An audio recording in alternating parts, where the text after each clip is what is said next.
ஆனா தமிழகத்துல அடிப்படையில் என்ன தவறாக இருக்கிறது என்பதற்கு ஒரு உதாரணம் ரெட் ஜெயின் மூவி நிறுவனத்தினுடைய புதிய சிஇஓவாக மாண்புமிகு தமிழகத்தினுடைய துணை முதலமைச்சர் உதயநிதி ஸ்டாலின் அவருடைய மகன் இன்பநிதி ஸ்டாலின் அவர்கள் பொறுப்பேற்பதை சுட்டி காட்டுதுங்கண்ணா. இன்னைக்கு பத்திரிகை துறையில் நீங்க நின்றுட்டு இருக்கிறீங்கண்ணா. இன்னைக்கு எதற்காக நாம 9:30 மணிக்கு உங்கள்கிட்ட பேசுறோம் அப்படின்னா உங்களுக்கு மதிப்பு கொடுத்து அந்த 10 கிலோ பேக்கை தூக்கி நீங்க வீட்டுக்கு போறதுக்கு நைட்டு 11 மணி 3 மணி நேரமா காத்திருக்கிறீங்க. ஏன்னா நீங்க சம்பாதிக்கக்கூடிய 20,000 30,000 40,000 உழைத்து சம்பாதிக்கிறீங்க. ஆனா ஒரு குடும்பத்துல எதையும் செய்யாம பையன் ஃபுட்பாலுக்காக ஸ்பெயினுக்கு அனுப்பணும், அங்க போய் ஃபுட்பால் விளையாண்டாரு. அரசியலுக்கு 3 பேரும் சொன்னதுதான், ஸ்டாலின் ஐயாவும் சொன்னது அரசியலுக்கு வரமாட்டேன், உதயநிதி சொன்னது அரசியலுக்கு வரமாட்டேன், உதயநிதி அவங்க எனக்கு இன்பநிதி அவங்க சம்பந்தமே இல்லைன்னு சொன்னவங்கள. இந்த நிறுவனமே ஒரு குளறுபடி இருக்கக்கூடிய நிறுவனம்.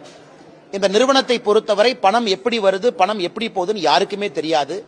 இடி பிரச்சனையில, சிபிஐ பிரச்சனையில, இன்கம் டாக்ஸ் பிரச்சனையில் இருக்கக்கூடிய ரெட் ஜெயின் நிறுவனம் தமிழகத்தினுடைய மொத்த ப்ரொடக்ஷன் எல்லாத்தையுமே தன்வசம் படுத்தி கொண்டிருக்கக்கூடிய நிறுவனத்திற்கு எதுவுமே இல்லாம, யாருமே இல்லாம, சம்பந்தமே இல்லாத இன்பநிதி ஸ்டாலினை கொண்டு வந்து சிஇஓ போட்டிருக்காங்கன்னா இதுலயே நமக்கு தெரியுது இந்த டைனாஸ்டிக் பாலிடிக்ஸ்ங்கிறது எந்த அளவுக்கு போயிருக்கு, எந்த அளவுக்கு ஆழமா போயிருக்கு.